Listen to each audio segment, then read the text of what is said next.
I want to end this MBA degree program right now on this positive note. And I want you to get up and start working on architecting your perfect life, armed with what you've learned in this MBA degree program. And more importantly, armed with this new empowering belief that you have in yourself. If you chase money, you'll lose your money and your dreams. If you chase your dreams and you don't give a darn what people think of you and your choices in life, and you don't mind failing, you're going to be successful. Your dreams will come true and the money will follow accidentally. Believe in yourself and think with your heart first.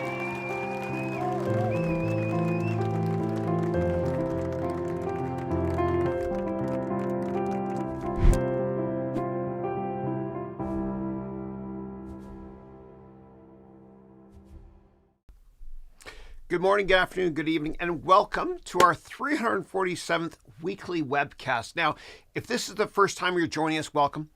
If you've been with us before, welcome back. Now, the way this call works is this is an AMA, like you see on Reddit, meaning ask me anything. You can ask me business questions, career questions, investing questions, any questions you want to. And my humble goal here is to help you take your career, your happiness, your personal life, etc., to the next level. Okay. Now, please keep typing your questions. I'm going to start off here a little bit differently than I usually do. Okay, I'm going to answer all of your questions as I always do. So last Friday's 11th annual MBA program open house was the big picture, meaning what is inside the MBA program? How does it work and who it's for? And after it ended, I saw the same pattern in the messages. You know, you were saying things like, I'm stuck and I need a plan, or I've been trying, but I keep spinning, or I'm scared, I'm falling behind, or I'm not lazy, I'm just not sure what to do next. So today is not a presentation. Today is more like office hours. And again, I will answer all your questions that you continue to type in a moment. Now, we're going to talk about the challenges you're facing right now.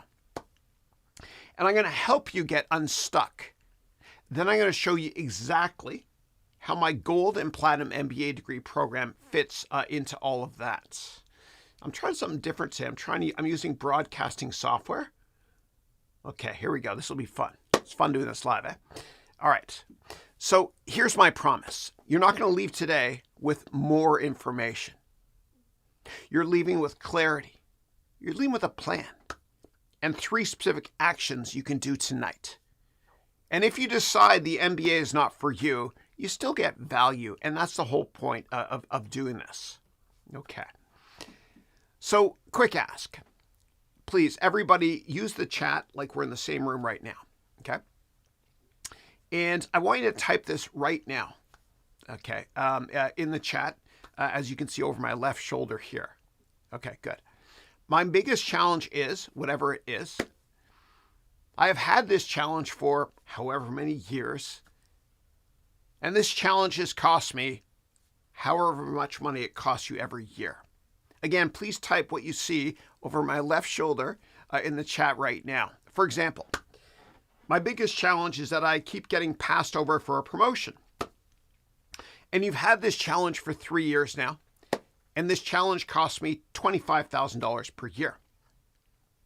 So that means this challenge over 3 years can actually cost you $75,000. Now, most of the time, the problem is not that you're not working hard. It's that you're working hard in the wrong direction. And I want to humbly help you work smarter and not harder. Because when you see the cost, you really stop tolerating it. And you stop treating it like a background problem, and you start treating it like a priority. So I want you to please take this exercise seriously, as it can be life-changing. And what I'm going to do right now is I'm going to give you 30 seconds to type this in the chat, okay, what you see right here, over my left shoulder. And if you've not typed this yet in the chat, please do so now. Again, I'm going to give you 30 seconds. See you in 30 seconds. Take this seriously. It's going to help, I promise.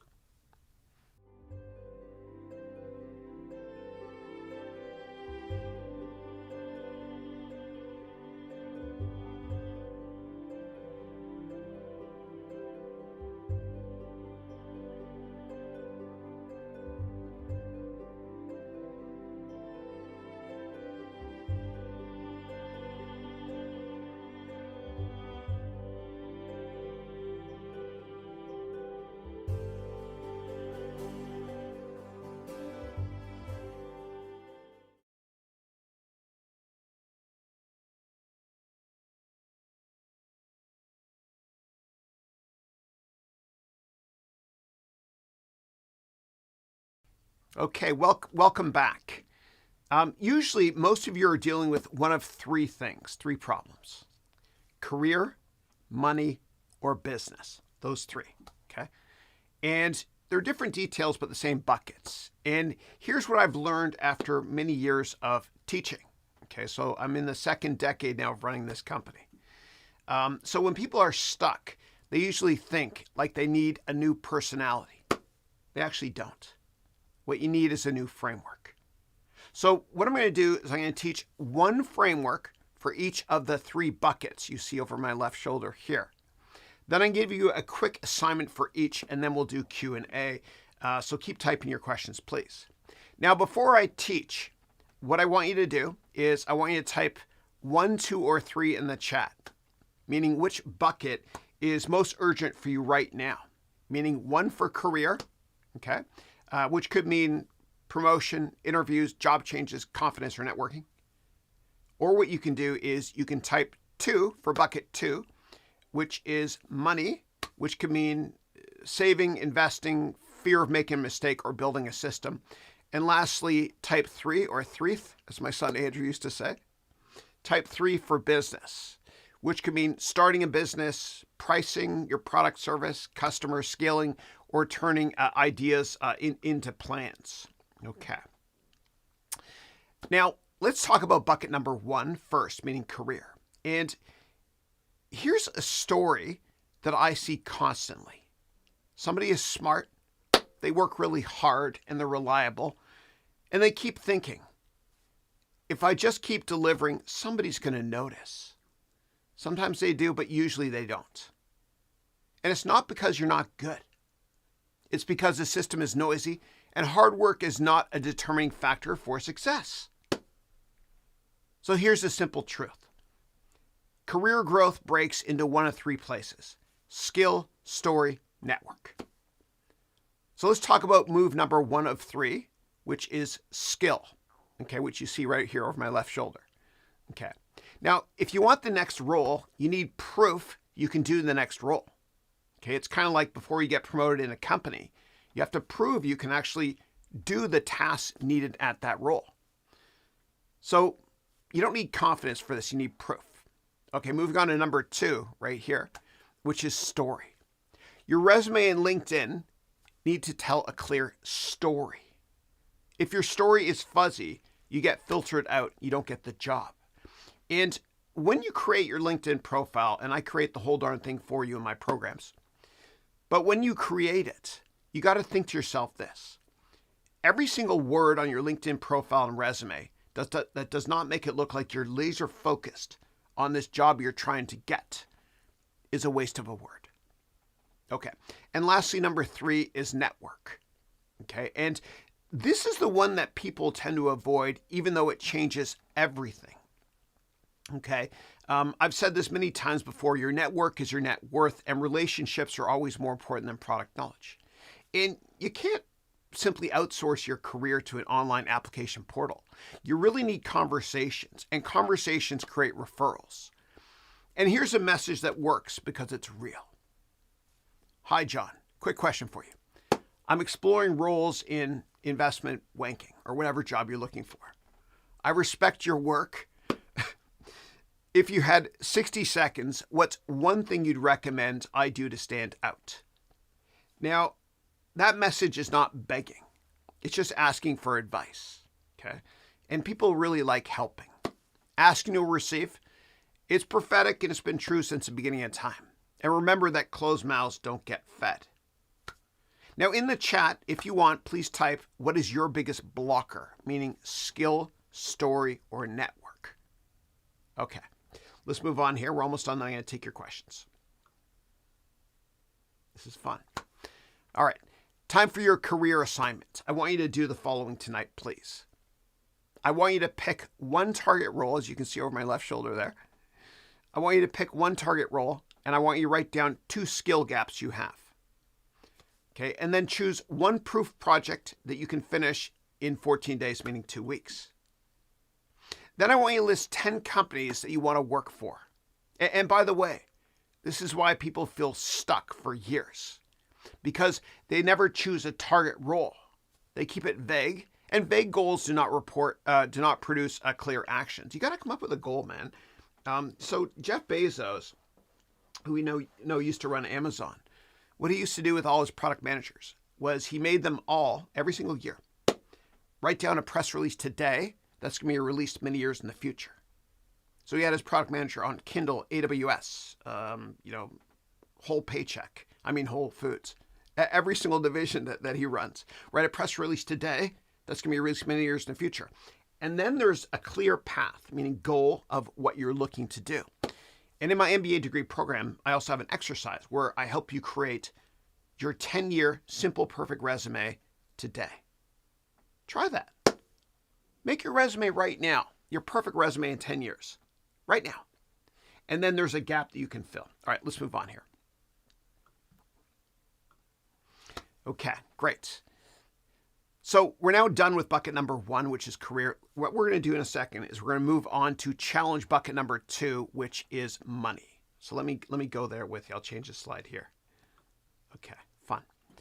All right, so I want to normalize something right here. Now, a lot of smart people feel anxious about money, and it's not because they're irresponsible, because nobody taught them a system that they trust. So they do what most people do.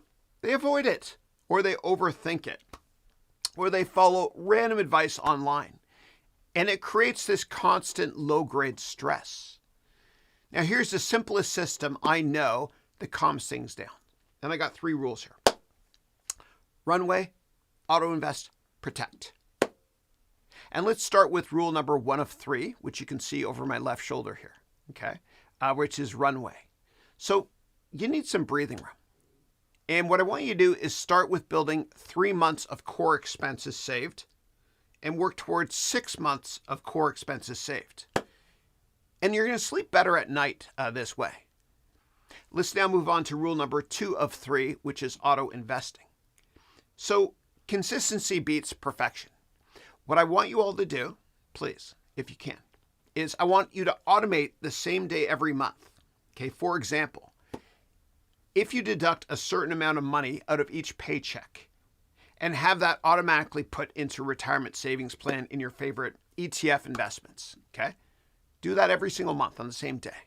And remember that Warren Buffett said, you want to spend what is left after saving instead of saving what is left after spending. Lastly, rule number 3, protect your money. So here's the rule. This is going to sound out there. If you can't explain why you own something in 2 sentences, then you don't own it. You don't need it. Don't buy it. And this is how you go from anxiety to confident, repeatable decisions. And I want you guys to always live below your means. A couple great books you can read about along those lines. One is called The Wealthy Barber, about this Canadian barber. I'm Canadian. That's a multimillionaire because he lives below his means. Another book I want you to read is called The Millionaire Next Door. Again, about somebody that lives below their means. Okay, we'll move on now here to the next slide. Okay, fun. All right, so here's your money assignment, which I want you to please do tonight. First of all, I want you to write down your monthly core expenses. Okay, and pick your runway target, meaning you want to have at least 3 or 6 months of money saved up to cover your expenses for 3 or 6 months. Then what I want you to do is I want you to choose your auto invest amount, even if it's small. Lastly, I want you to pick one thing that you're going to sell on eBay, okay, today, you're going to list it today, that you don't need. Now, when you have a money plan, you sleep better at night, of course. And remember that retail therapy does not work unless it's GTA 6, in which case, when it comes to all this propaganda bullshit I'm talking about, it doesn't matter. I'm just kidding, sort of. Okay. Laugh at me, not with me, please. Now, in all seriousness, for a change, here is the most important formula I'm ever going to teach you. This is what you want, okay? And this is what you have. And you want this formula right here. You want this formula of have over want to be way, way, way, way, way higher than 10. I want it to be 1 million. Okay? Remember that. Have divided by want.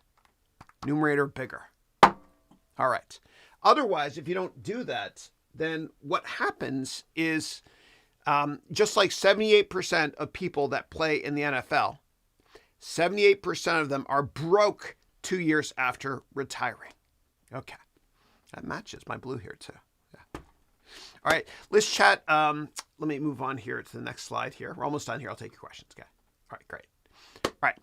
So let's chat about our third and final challenge clinic, which is business. And here's the story I hear all the time. I have a business idea. I know I could do something great. I just can't get it off the ground. And usually it's not because you lack talent. It's because your idea is still foggy. So what we do is we turn it into a one-page plan. And the inputs for the one-page plan are over my left shoulder here in the blue box. Okay. So what you do is you discuss the following. The problem, the buyer, offer, proof, and reach. And if one of those is missing, the business stays stuck. When they are clear, everything gets easier, meaning marketing, sales, content, pricing, etc. Now, the components of the one-pager in a bit more detail are, as you see here over my left shoulder. The problem, meaning what pain are you solving? Next, we have the buyer, meaning who has the pain and can they pay? Then we have the offer. What exactly are you going to sell? Let's now move on to the proof. Why should the buyer trust you? And here we can talk about results, your credibility, and a case study or two. And then lastly, we have reach, meaning how are you going to reach your customers, meaning your distribution channel. And that can be direct or indirect. So here's your business assignment, which I want you to do tonight, please. I want you to fill in the blanks you see over my left shoulder here. I help, whoever it is you help, who struggle with whatever the pain is, by providing them with whatever your product or service is, so that they can, and I will reach them by, meaning your distribution channel. And if you want, you can post your buyer and offer and all that stuff in the chat right now. Okay. All right, I'm going to take your questions in a second. All right, let's now move on to, is the MBA the right tool for you? Okay, let's connect the dots. So if you're here because you want a plan, a structure, and accountability across career, money, and business, then what's inside my MBA is designed for you. Okay? It's not a random pile of videos. It's a weekly system. Okay? And the reason that matters is really simple. It's because most people do not fail because they're incapable. They fail because they're alone with too many decisions. So what we do is we reduce decisions, we increase clarity, and we build upon momentum together as well. All right. So let's talk about gold versus platinum. Which MBA program is right for you? And this is my 11th annual one-year MBA degree program I'm launching. And I'm going to make the decision really simple for you. And again, I'm going to take your questions in a second here, guys. Thanks. Okay. So the Gold MBA is a one-time payment of $2,499 or $250 a month for 12 months. So gold is $250 a month for 12 months. You're going to get a massive return on investment or your money back. And gold includes, as you can see here on my left shoulder, live lectures on Mondays and Tuesdays with me. And it's hosted inside our community of almost 200 professionals who share the same goals that you do. And classes are Mondays and Tuesdays starting on January 26th from 4 p.m. until 7 p.m. Pacific time. Now, if you want weekly structure and live training, Gold is the core program. And Gold also includes 2 hours per week of weekly group Zoom calls. That's 100 hours per year. Now, Platinum includes everything you see in Gold. And it adds 3 hours of one-on-one coaching calls with me. And Platinum is $391 per month for 12 months. So the question becomes, do you want to learn in a group with structure and live lectures? Or do you also want personal coaching, direct feedback, and faster decision-making with me in one-on-ones? So gold is great if you're self-driven and you want the framework. And platinum is for people who want the shortest plan, fewer blind spots, and private guidance from me while they implement. Okay. All right, let me quickly discuss FAQs. Do I need a finance or business background? No, you don't need any background or any business or any education, period. Okay. What if I miss a live session? Well, you've got replays for life. This is your MBA on your own terms. How much time does it take? Well, the live sessions plus some focused implementation. And even a few consistent blocks per week can really change your trajectory. What if I join? It's not for me. Well, we have a 30-day, 100% money-back guarantee. All right. Now, please drop your questions for me in the chat. Okay. Now, the next steps. What I want you to do is I want you to go, as you can see right here, I want you to go to 11thmbaclass.com to purchase the program, or what you can do is, per this link at the very bottom here, you can set up a Zoom call with me to discuss joining the program. Okay. And before you go, do one thing tonight, please. Just one. Either the career assignment, the money assignment, or the business assignment that we talked about. Because momentum is the cure. Thank you for spending your time with me. All right, let's move on to questions. Now, one more quick thing before I take all of your questions. I want to show you what the program looks like. Okay. So it looks like this here.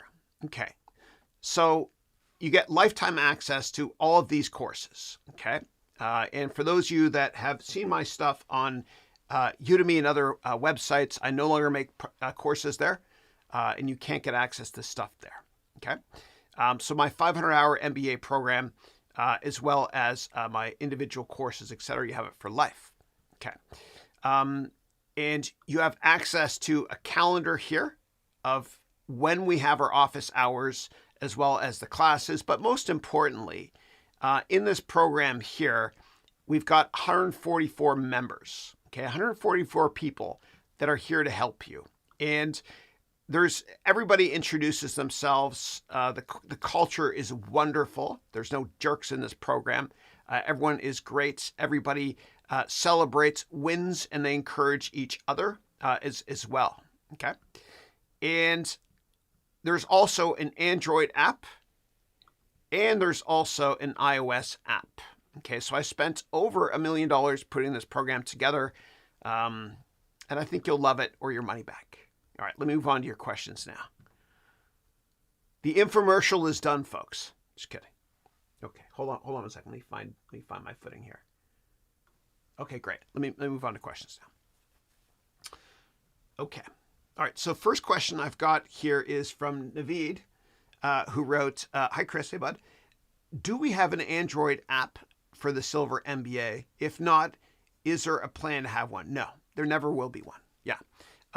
So what I just showed you, that whole program, Silver students don't get that. And I'm not really marketing Silver anymore anyway.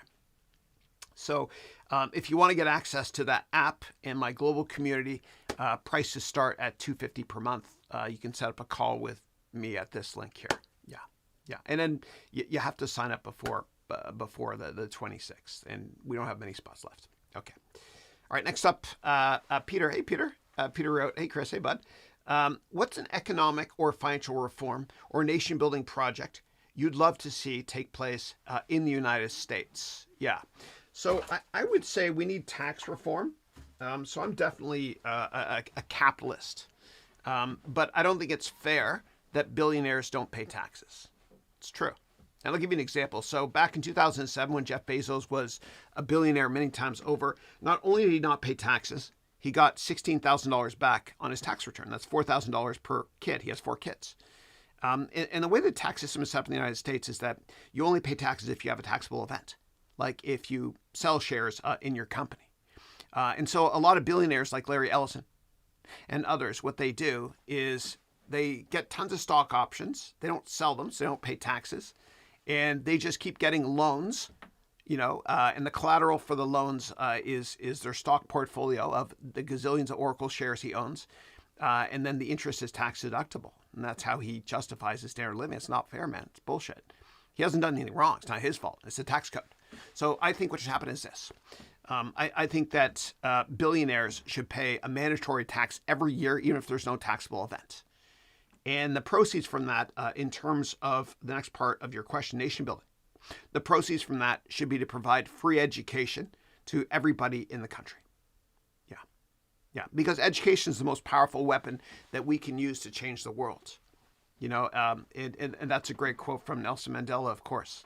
And Malala, one of my heroes, said this. This is powerful. She said, with guns, you can kill terrorists, but with education, you can kill terrorism. Yeah. Okay. All right. Now, you guys will see that I put there a link to a poll, and the poll asks you a question, and it says, "What reaction video do you want me to make next for my YouTube channel?" And I put the social network, which I might make next, more Billions episodes. And by the way, I've created 34 Billions episodes. I've done all of season 1, season 2, and I'm on episode 10 of season 3 right now. More Billions episodes, industry episodes, which is like Billions, but it's about investment banking in London. A little risque. Or a movie called Trading Places, which is an oldie but a goodie with Dan Aykroyd and Eddie Murphy, who I love so much. Yeah. So anyway, let me know, please. You are the customer, and I'm here to humbly help you. Yeah.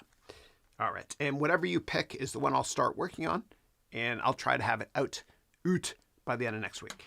All right. Thank you. All right. Now, let me move on to more questions here. Next question is, how do you rate the chances that the EU will be forced to use its trade bazooka?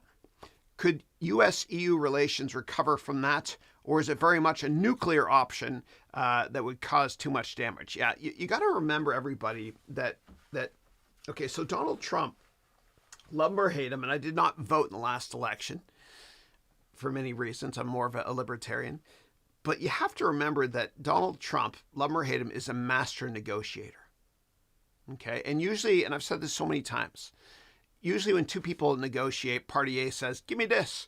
Party B says, no, I want this. And they meet here. With Trump, it's different. Party A says, I want this. Trump says, I want this. It's so far off the spectrum. You honestly, it's so ridiculous what he asked for. Right, so Trump it's over. It's not even on camera. It's way over here, and then what happens is there's negotiation that goes on and on and on, and then they end up meeting right here or here, closer to him. Here, yeah, you know what I'm saying. And so my dad taught me, when Trump was first elected, he said, Chris, don't focus on what Trump says.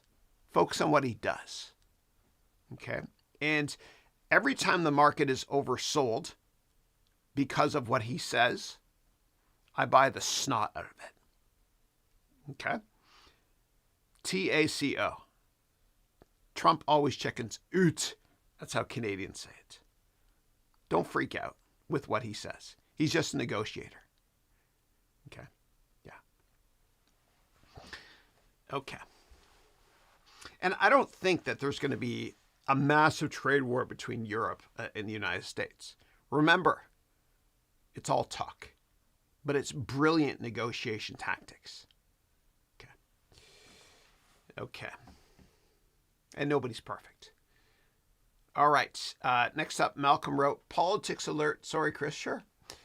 Do you think Trump is intentionally making the market dip so he can buy more for himself at a discount? No, I don't. I do believe that politicians should not be allowed to buy stocks ever. Yeah. I mean, before they're elected or before their inauguration, they should be able to buy as much of, the S&P 500 index funds. But, Nancy Pelosi and others, making money while being, a politician for years is not fair. It's not fair. No. Okay. Now I got to be careful what I say because I live on the West Coast, sorry. Okay, just kidding. All right. All right, next question is, the EU already pulled back using the trade bazooka as they're negotiating about Greenland. That's right, yeah. Yeah, and you guys saw the same news I see. Trump basically said, we are not going to use military force. Yeah. But we don't know. Like, maybe there have been threats that governments are not revealing about China and Russia putting subs close to Greenland. I don't know. We don't know, right? And maybe this is why he's got this saber rattling methodology of threatening. Maybe they're all in on it together. I don't know, and we don't know. Yeah. But there's a reason for it. You know, he does have logic. Love him or hate him, he has logic. I didn't vote for him, as you know. Okay. And I also didn't vote for Kamala because she said, how dare we celebrate Merry Christmas or say Merry Christmas. Fuck that. I'm very proud of my religion. Okay. All right. Next up, Manas. Hey, Manas from Calcutta. Great to see you. Manas wrote, good morning, my dear mentor. Chris, please. Hope all is well. Did you catch Carney's speech last night? It was hard and on the spot. I loved every second of that 15-minute speech he gave at Davos. Carney and I overlapped when I was at Goldman. He is a good guy, a good human being. And you'll notice there's a reason why Trump doesn't criticize him. Okay, and I'm going to tell you why behind the scenes. And this is based on my opinion. So remember how Donald Trump used to refer to the worst prime minister in Canadian history, Trudeau, as Governor Trudeau? And he belittled him. But he doesn't say anything bad like that about Carney. Do you know why? Because you got to stand up to a bully. But more importantly, and they respect that, more importantly, Carney was the head of the Bank of England. And Carney was the head of Bank of Canada. And I believe in late April of 2025, late April, okay, a couple weeks after Trump announced these tariffs, I believe, I can't prove this, but I think it might be true.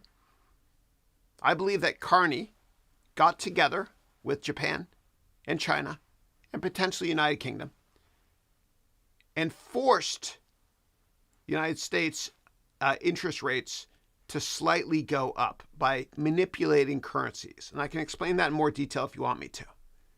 And that's why I believe that Trump is not throwing Carney under the bus like he did with Trudeau. There's a big disconnect there, isn't there? Because it's the same party, it's liberals, right? I don't like liberals, I like PC, but I like Carney, I think he's smart.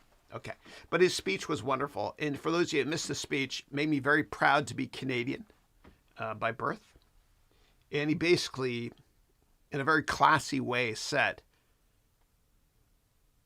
the old world order doesn't work anymore. All of us medium-sized countries that don't run the world should partner with each other to take on the bigger powers.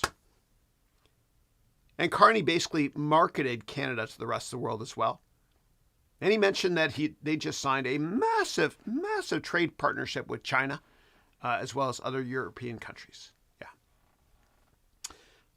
I don't want to get too political here, guys, but I'm very transparent, and I hope you guys think that transparency builds trust. Okay. I noticed Trump started talking about taking Iceland. Do you think this was a senior moment and he meant Greenland? I don't know. But the older I get, the better I was. Okay.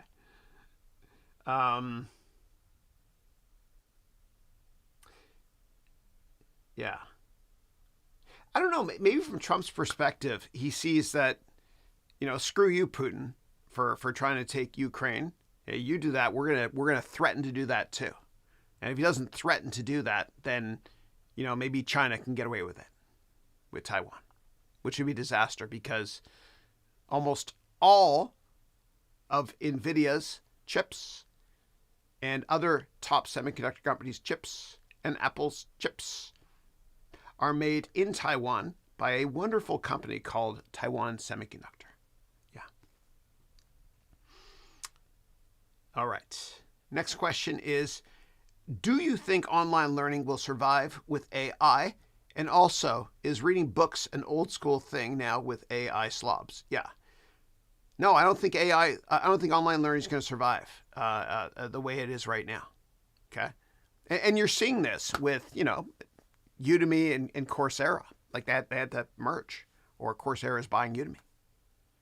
The issue is this, right? And I'm right on the front lines, and a tiny percent of my revenue for my company comes from Udemy. Okay. I love them. They're great.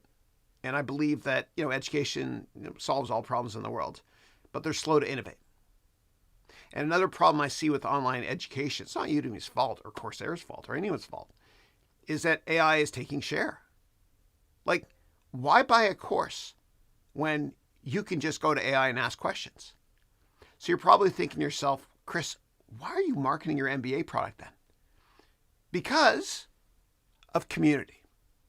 One thing that most education companies online don't have is a sense of community. Mine does. There's a sense of community. I have, as I showed you at the beginning of today's webcast, a video of my annual graduation and networking event in person. And there's also a sense of community online that I have with that app I showed you guys.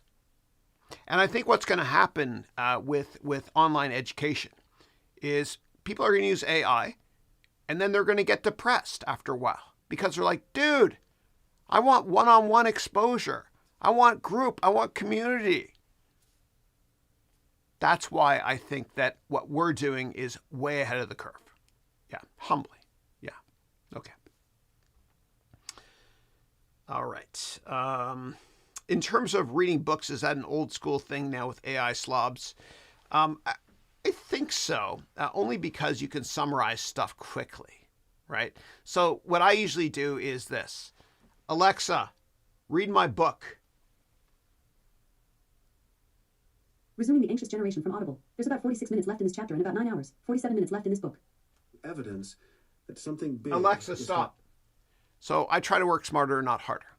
Okay, and I multitask. And this morning when I was in the shower, getting ready for work, this is what I did. Alexa, Wall Street Journal news. From the Wall Street Journal.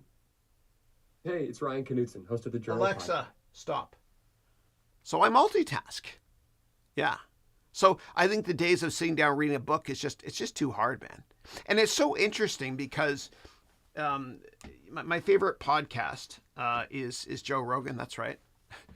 And I was listening to the podcast he did the other day with Affleck and Matt Damon, and it's so interesting because they have this movie now that's on Netflix, and Netflix made them, encouraged them to remind people of the plot in the movie while they're watching it 4 times.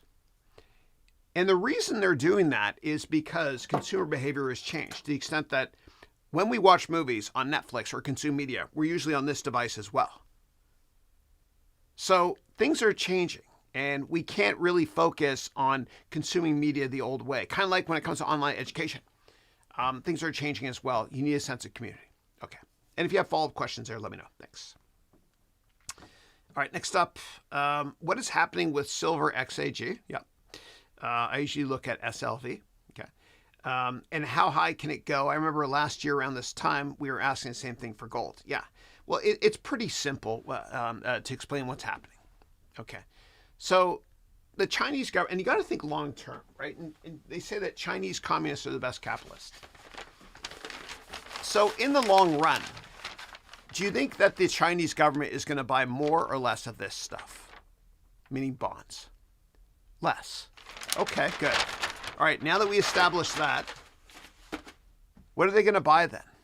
Like, because the US dollar is the lowest risk investment on the planet, right? That's why it's called the risk-free rate. They're probably going to buy more of this. This is fake. It's just plastic, but they're going to buy more gold. If they're going to buy more gold, they're probably going to buy more silver.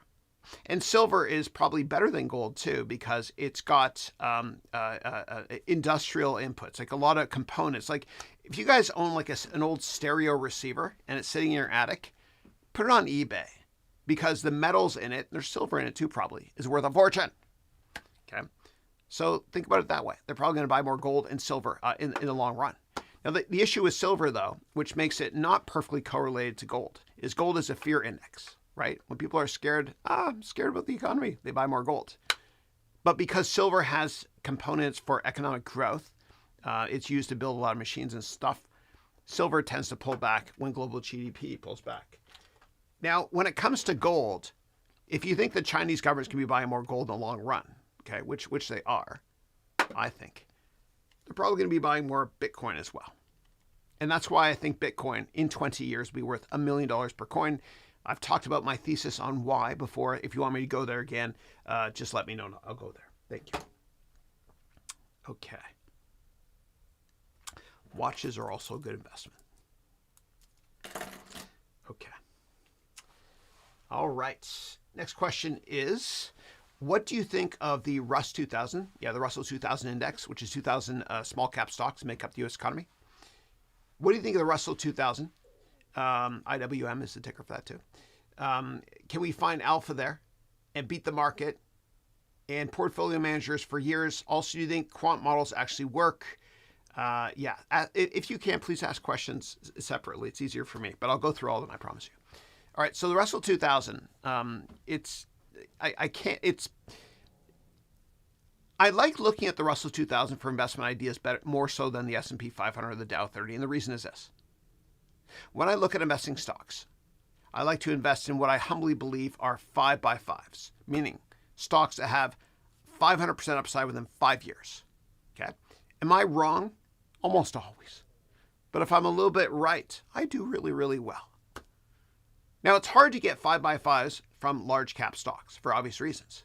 It's a law of large numbers. That's why the U.S. economy will never grow up more than a couple percent per year. So how do I come up with these ideas? Well, what I do is I use one of my templates, and I have many templates I provide you guys with in my comprehensive MBA degree program.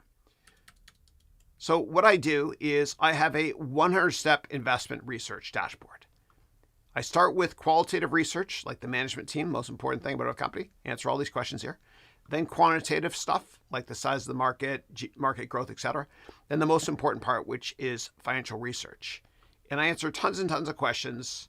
And then eventually this gets me to a one-page executive summary. This is dummy data here, which I can print out, bring to interviews, or use for investing purposes. And a detailed reports. Then after I do that, and by the way, if you guys do investment research on stocks and you only see 15% or less upside, don't waste your time buying it. Why? Right? 15% per year. Because the S&P 500 historically is up roughly 15%, and it's very diversified. There's 500 stocks in it. Okay.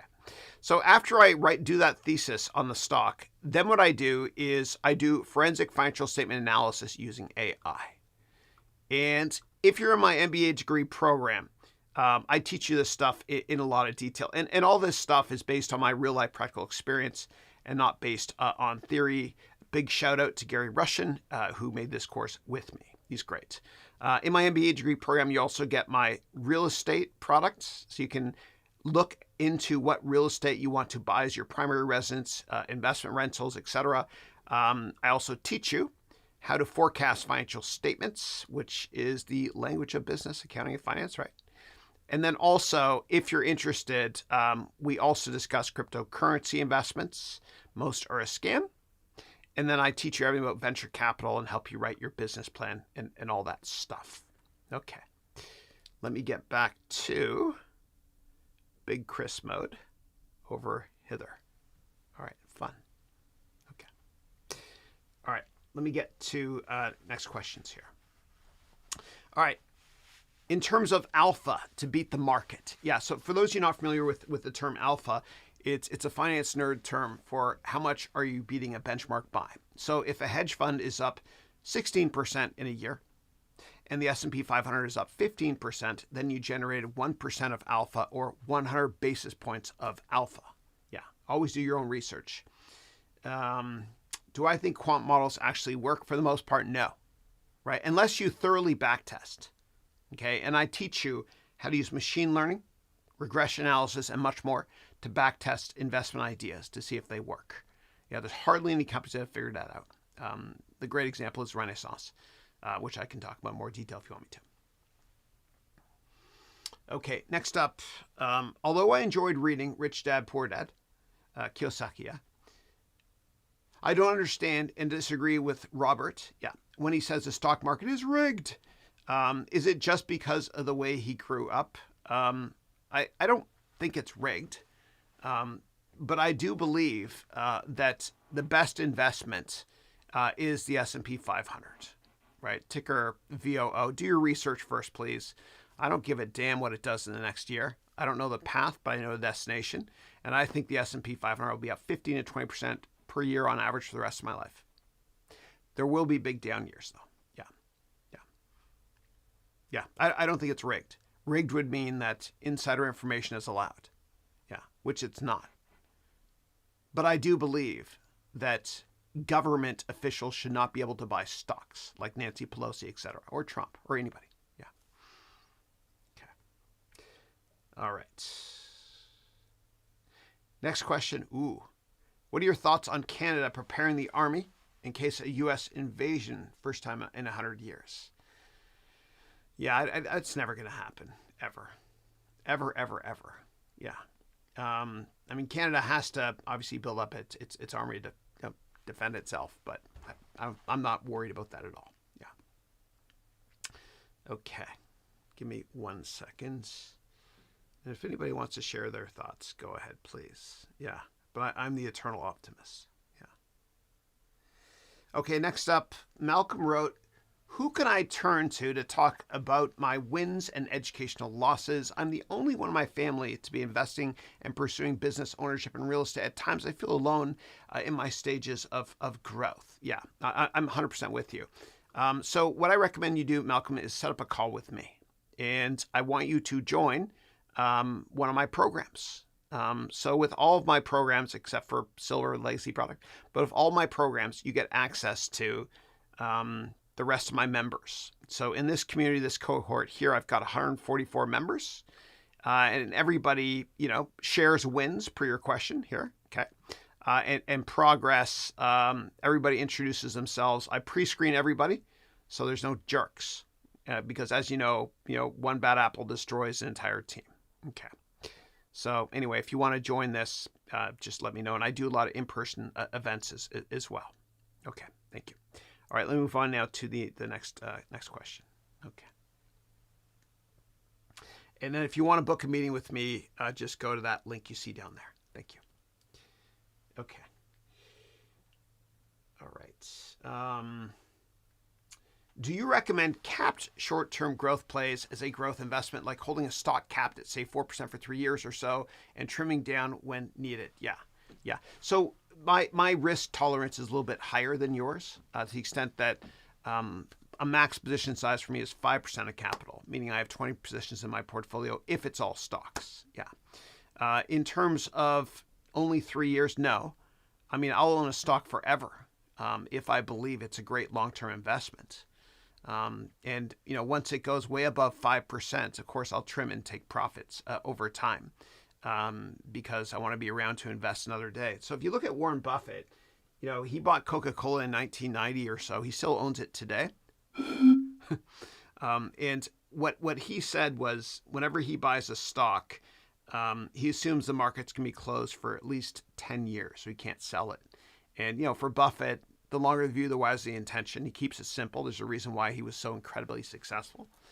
And little side note, if you bought Coca-Cola day one on the IPO, you'd be down 50% 1 year later. But who cares? You'd be up a lot more in the long run. So always think long term. Yeah. Okay.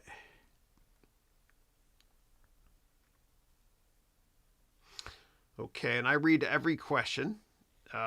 Gentlemen's clubs. used to be a good gathering ground for people to talk about business generally, but they've declined for obvious reasons. Has anything replaced these informal places? Pornhub? YouPorn? I'm just kidding. I'm totally kidding.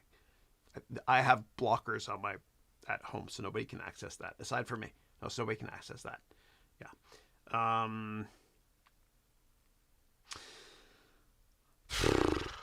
What has replaced those? I don't know. OnlyFans? And maybe some of those websites I mentioned. I don't know. But in terms of, I guess, networking, maybe country clubs. A lot of people are members of business clubs as well. I used to be a member of a couple in San Francisco.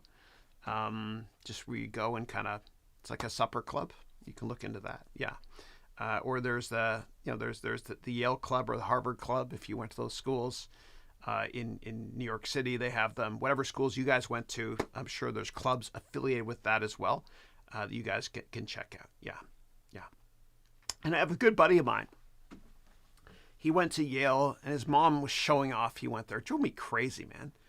And she would say, my son Enrique, he's so smart, he got into jail.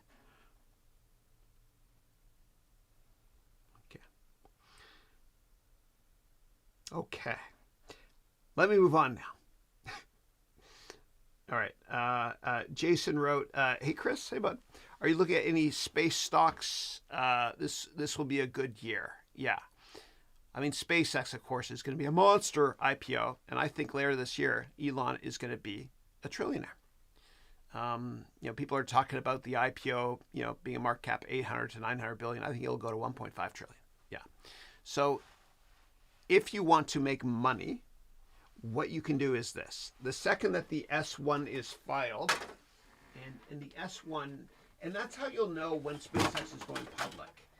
So the S1 means a document that goes to sec.gov that lists all of the, the pros and cons, who the suppliers are, etc. The second the S1 is published for SpaceX, what I want you to do is this. I want you to read it cover to cover, okay?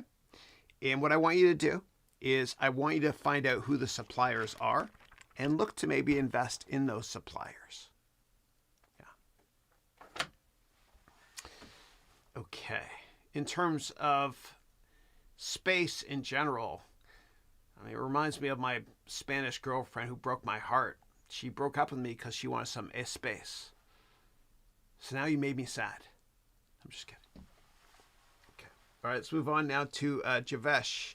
Javesh, great chatting with you before. Yeah, I hope you join our program. So Javesh wrote, I'm curious about how AI can be leveraged to help us become the best versions of ourselves, particularly in finance and career growth. Any suggestions? Yeah, absolutely. I'm going to show you a couple examples, Javesh, of what I do to help you. You asked about finance and career growth. Yeah, sure. All right, so the first thing I want to show you is right here. If you join my program, you get access to this. This is a 150-page exercise book called Ace Your Finance Interview. And what I do is we use AI to help us answer questions. This is just the table of contents here. Okay, 150 pages. So let me go right here to page 5. Okay. So I use AI to turn your weaknesses into strengths. Okay. So what I do is I ask AI to basically find a strength to one of my weaknesses, okay, to help me. And every question I have, we use AI to help us answer them. Okay, so let me give you guys a really simple example. Let's go over here to ChatGPT. So watch this. I don't have work experience in finance, but I want finance job. I worked in customer service. Turn that into a strength for an interview for finance job. Ignore my spelling mistakes. Be brief. Okay. So, and you guys can do this. Turn any weakness into a strength by doing this as well. Okay. So My experience in customer service helps me with critical thinking and explaining for financial concepts. It also shows analytical thinking under pressure because customers are a pain in the ass. You know what I mean. Accountability and attention to detail highlights yada, yada, yada. Understanding customer needs. Yeah. And 75% of all jobs at investment banks are actually sales oriented. So whatever your weakness is, you can turn to a strength that way. In terms of other ways that I use AI, a number of ways to analyze stocks. I'll show you here. So I have an elective, Javesh, that you get access to in my program called Forensic Financial Statement Analysis using AI. It works for any company. You enter in the company name. Okay. And I think I showed this to you during our 101. And then you select your prompt level, like for me, 10th grade, which is my maturity. And then there's lots of questions. And then based on all of the questions you answer, you get an executive summary you can print out as well as a detailed write-up. And lastly, what I want to say is this. You also get access to a number of AI courses for life in my program, including with Luca Anderson, my brother from another mother, who, according to Google developers, is one of the top 100 AI minds on the planet. And then also here, you asked about finance, ChatGPT for investing in stocks. Yeah. Okay. All right. And if you have follow-up questions, by all means, please let me know. And thank you, Javesh. Okay. And I hope you sign up. I'd love to see you in my program. Yeah. All right. Next up, DJ. First time seeing you on the call. Hope you join us again. Thank you. All right. So DJ's question is, I'm curious about how AI can be, in your cryptocurrency course on Udemy. Yeah. You mentioned that the miner we were building would focus on mining Ethereum, Monero, and Zcash. Yeah. Yeah. Zcash, that's how French people say cash. Sorry. That was terrible. And then you wrote, if you had to start crypto mining from scratch in 2026, would you still focus on those coins? What are your thoughts on the potential privacy coins going forward? Yeah. Yeah. So I would still focus on it using the exact same methodology. Okay. Because the way that I teach you how to build a cryptocurrency computer and the way I teach you mining, it doesn't matter if it's, old school Ethereum, which you can't do anymore, or if it's next generation coins, right? The methodology is the same. In fact, everything I teach you in all my courses forever is generic enough to apply to every single country and every type of business as well. Yeah. And then in my MBA degree program, I have a more updated version of the cryptocurrency stuff as well. I do not update any old courses of mine on other platforms. That course you're mentioning, I think I made like 8 to 10 years ago. If you want new courses and all my stuff, come to my website. It's not going to be available anywhere else very soon. Okay. All right.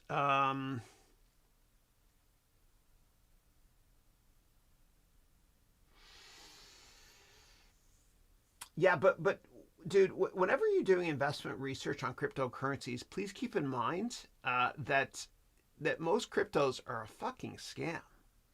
Like, as much as I love Bitcoin, it's still not more than 5% of my liquid net worth. Okay, so what I want you to do is just be careful. Let me see if I have it here. Crypto. I'll show you my cryptocurrency dashboard. Crypto dashboard. Let me pin this so I always see it here. Okay, crypto. And let me open this bad boy up here. Yeah. So when you're doing investment research on cryptos, just understand that they're not regulated really by the SEC to the extent that, there's no SEC body that makes you, write a fucking 49 or a S1. So what I've done here is I've helped you with the process so that you can write an S1, sort of, okay? Because we can't get disclosure on everything. 49 steps here on any crypto you want. Yeah. So, but you can always do a search on my YouTube channel for just stuff I've talked about with cryptocurrencies in the past. Okay. All right, let me go back now to questions. Okay. Let me use another camera angle.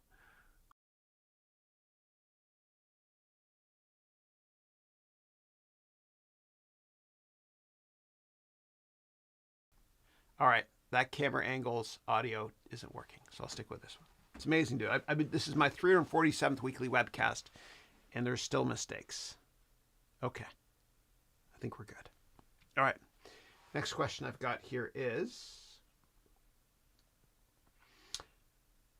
your president said about Canada that if it exists because of him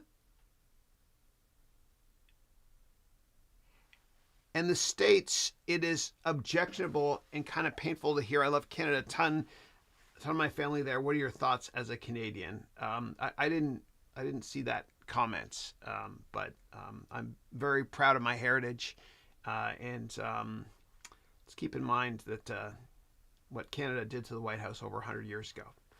I love Americans too. I'm sorry, but I had to mention that. Yeah, because we get kicked around a little bit too much. Yeah.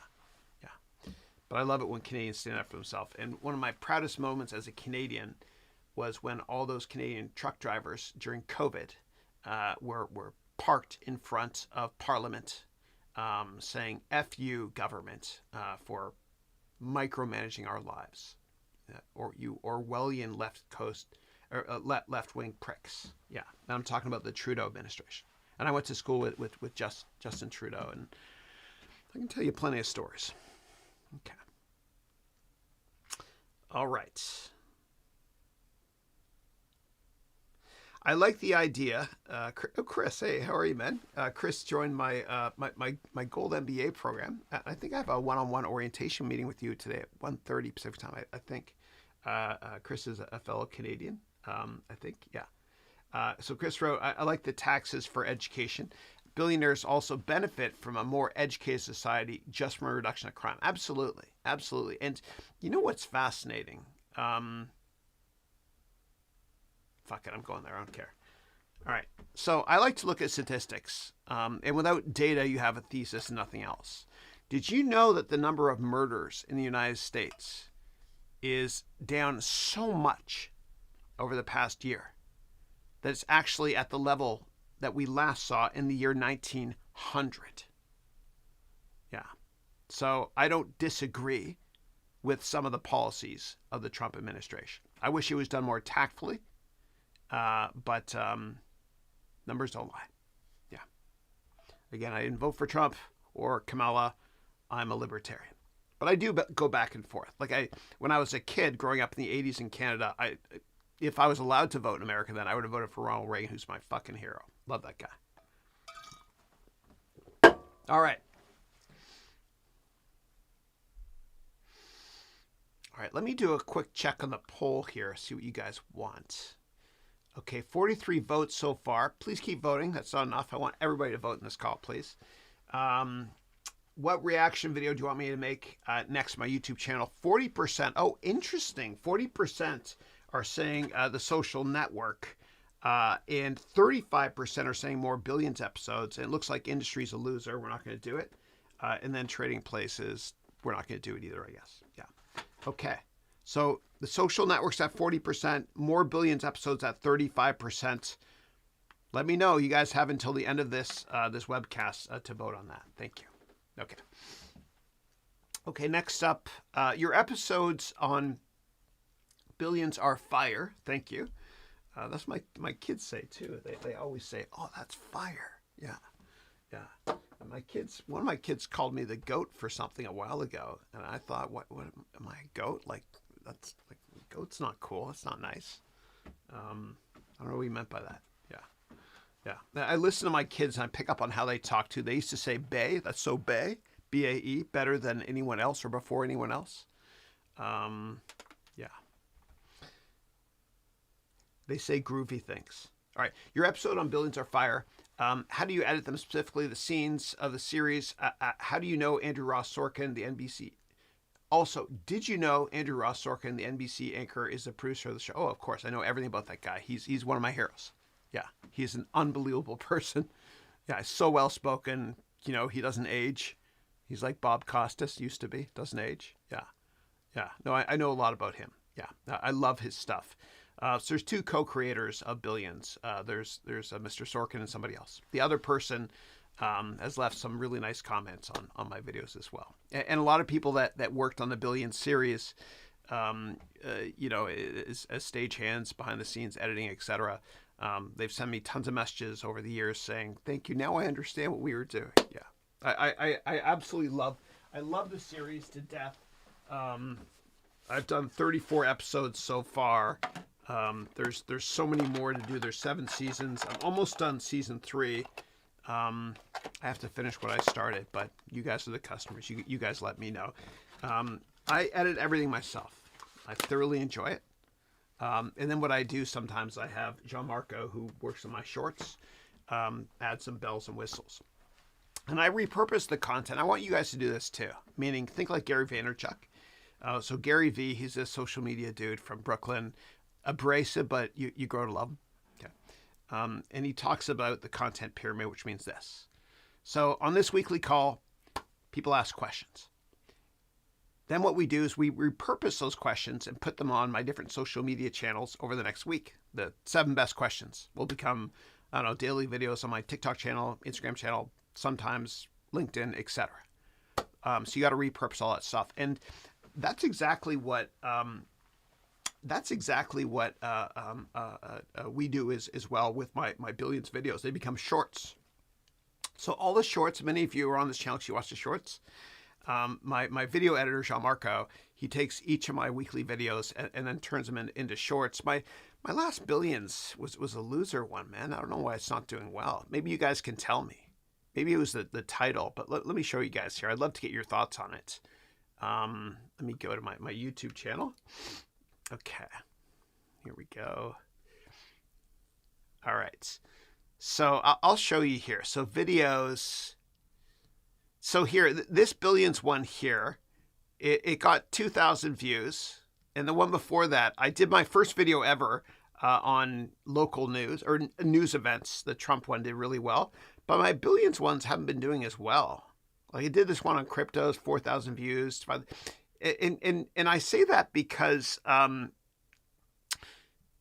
billions videos. Imagine being able to build anything. My billions videos, like a lot of them got hundreds of thousands of views. It's just kind of slowed down. But what I'm finding is that, so my guy, Jean-Marco, he takes my billions videos and he'll turn them into shorts. And then we repurpose it. They do quite well, some of these, right? Like I think we're going to reach 100 million views this year on my YouTube channel. Yeah, the shorts, these are shorts from, a bunch of my stuff. Oh, wow. We're going to reach 10. Wow. Nice. Okay, good. Anyway, so I don't know why that last one didn't do well, but you guys are the customer. And whatever you want me to do next, I will do next. Okay. Let me go to the poll, see how we're doing now. All right. Woo! Billions is catching up. Okay. So social network, looks like we got 44 votes so far. 39% of people want me to do that versus 36 for billions. So I'll do social network. I'll give you guys till the end of this call to finish off that poll. All right. Let's move on now to the next questions.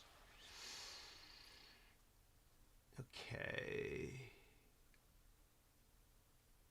The EU signaled, especially Germany and France, that they want to be closer to BRICS, meaning Brazil, Russia, India, China, South Africa.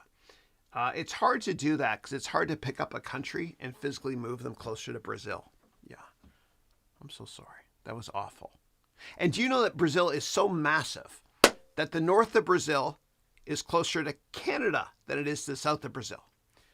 And Brazil is so wide, this is true, this is fascinating, that the east coast of Brazil is closer to Africa than it is to the west coast of Brazil. Yeah.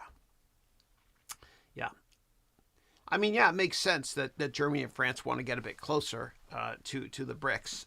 I don't think it's going to happen, though, because keep in mind, Russia and China are communist filth. Yeah. Okay. I don't think NATO is going to be broken up either. Remember, don't focus on what Trump says, focus on what he does. Yeah. It's all about negotiations, right? Yeah. Okay. All right, next up, next question is, Chris, what is your opinion on Europeans losing faith in whether the U.S. can be trusted? Yeah. I think Europeans should recognize that what I said before. Don't focus on what Trump says. Focus on what he does. Has he done anything? He said things that hurts, trust between Europe and the United States. But has he actually done anything, directly to Europe? There's been some tariffs. There's nothing wrong with that. Just think of how much money the United States government has spent on supporting certain causes over the years. I'm not going to go into more detail there. Yeah. But I think that, faith has been hit a bit, just like it has between, Canada and American relations. Hence, Mark Carney's 15-minute epic speech he gave at Davos yesterday. But I think it's all based on whoever the political leader is. I think after Trump is done with his second term, I'm just kidding, second term, I think this will start to improve. But again, you want to focus on not what he says, but what he does. Hence the term taco, T-A-C-O. Trump always chickens, oot. Yeah, that's how Canadians say taco. Yeah. Okay. Please explain more about increasing and decreasing currency strength. Yeah, absolutely. Absolutely. So a couple of things I want to say is that this is the worst investment you can ever make. And the reason cash is trash is because the United States government has printed about 50% more of this stuff since COVID. So if you just let it sit in cash, you're losing money. Okay, now in terms of how do they manipulate the price of cash, meaning interest rates? Well, what governments do is they have the manager of the store of money in each country. So the United States, it's the Federal Reserve. Where you're from is the Bank of Canada. Mark Carney used to be the head of Bank of Canada. It's European Central Bank in Europe, or the Bank of England, or the Minister of Finance in Japan, etc. So what the government does is the government buys and sells bonds. And when they buy and sell bonds from big banks, that changes the value of money. Okay, so for example, and let me get a real, all right, let me get a real example here. Okay, give me 1 second, guys.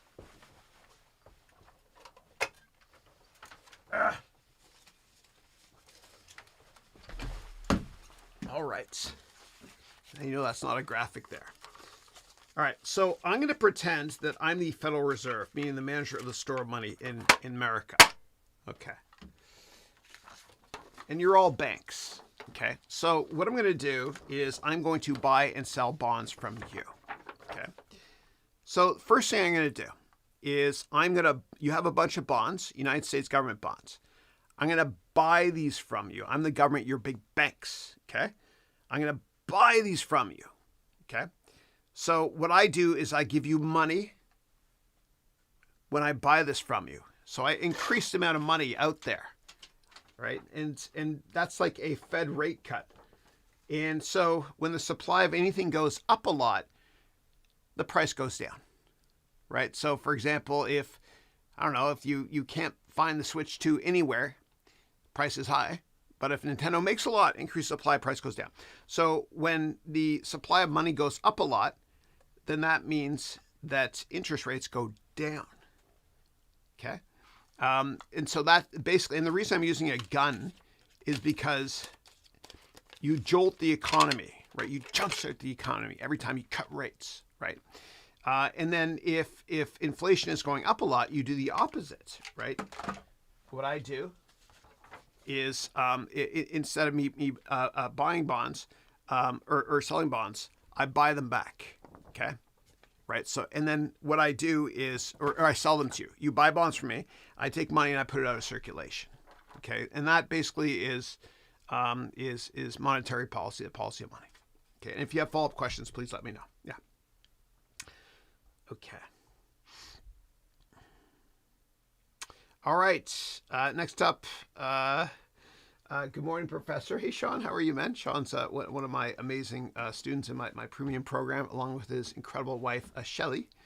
And for those of you that watched the opening video today, Sean and Shelly were both in it. Let me show you here quickly. All right, so I've got right here. This is the intro video. So right here, sitting at the table, we had Sean and Shelly. There we go. There's Sean and Shelly clapping in agreement. Yes, they keep agreeing with me. Just kidding. But anyway, yeah. Love you guys. Okay. Okay. So Sean wrote, good morning, Professor. Chris, good to see you, brother.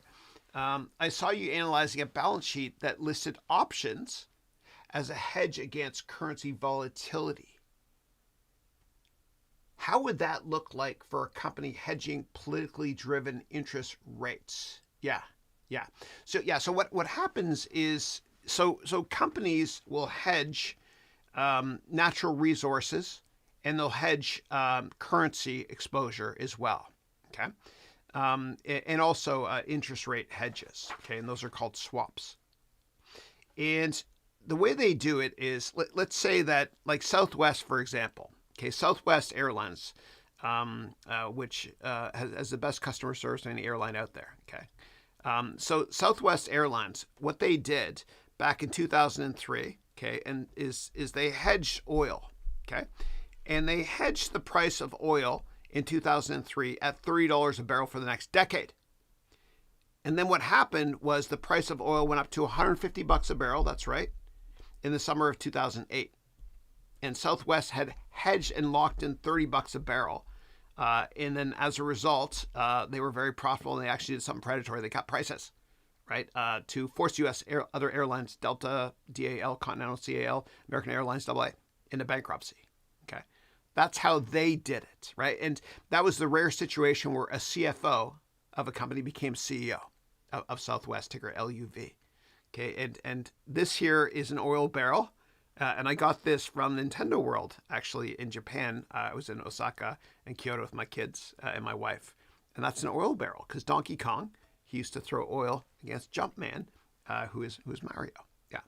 Okay. Now, companies do the same thing with currencies.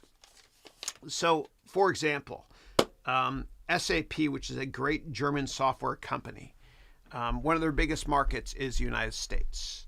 And they sell a lot of software to American companies.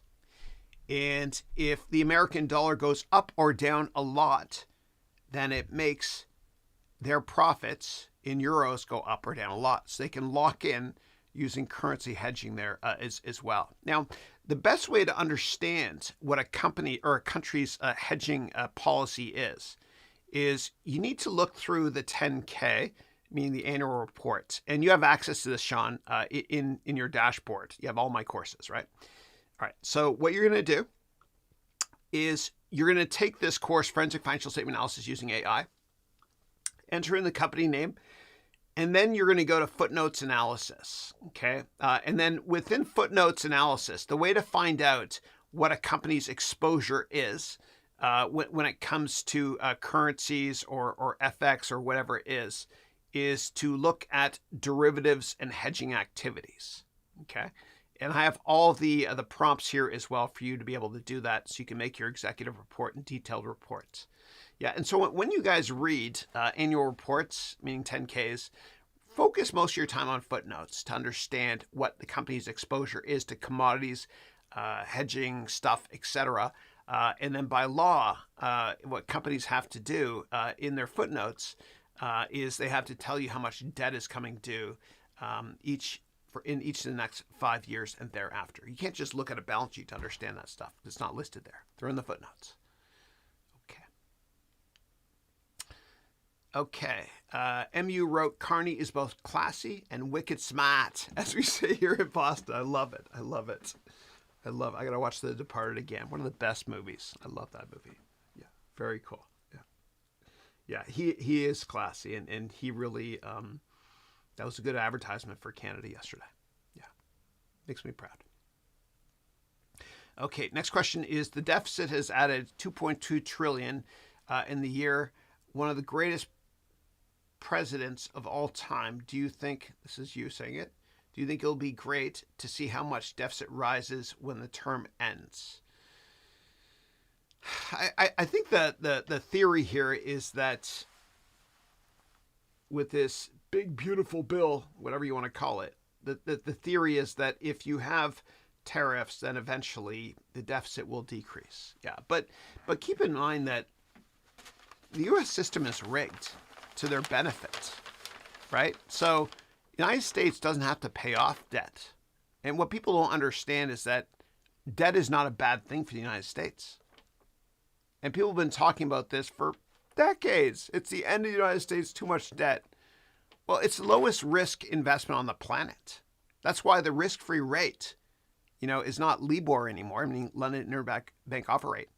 It's for finance nerds. It's U.S. government rate, usually a 3-month. So it doesn't matter how much this stuff is created. People are going to buy it. What's the alternative? If you think there's an alternative, gold, silver, Bitcoin, then you can own this. Yeah.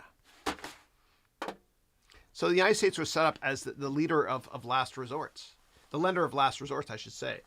And what happened was after World War II, so the United States used to be backed by silver, okay, up until around World War I-ish. And then it was backed by gold. And then Richard Nixon in 1972, remember that guy? He said, "I'm not a criminal." Richard Nixon, what he did was he took the U.S. dollar off the gold standard, and the U.S. dollar is just backed by the full faith and credit of the United States government. It is what it is. And the reason it got to that is because, after World War II, Europe was decimated for obvious reasons, and many parts of Asia, etc. And the United States became the bankers of Europe, etc. And the United States has the luxury, it is what it is, of being protected from conflict from 2 massive oceans. That's it. Yeah. Okay.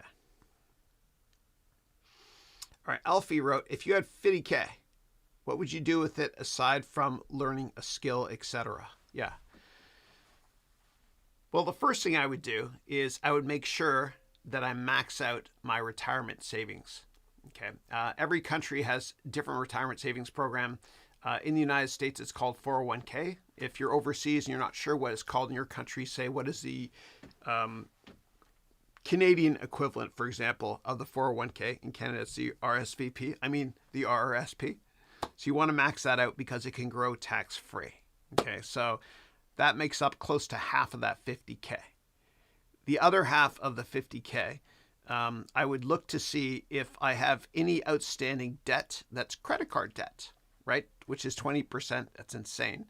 And then I would pay that off. And that will be capped at 10% at some point if Trump gets his way, which I think would be a good thing. Then what I would do is I would then see if I have maxed out the educational savings accounts of my kids, which is better than a 401k because they can use the proceeds tax-free to invest in their education. Okay, and then I would see if you're still renting, I would put that money into a down payment to be able to buy a place. Yeah, that's what I would say.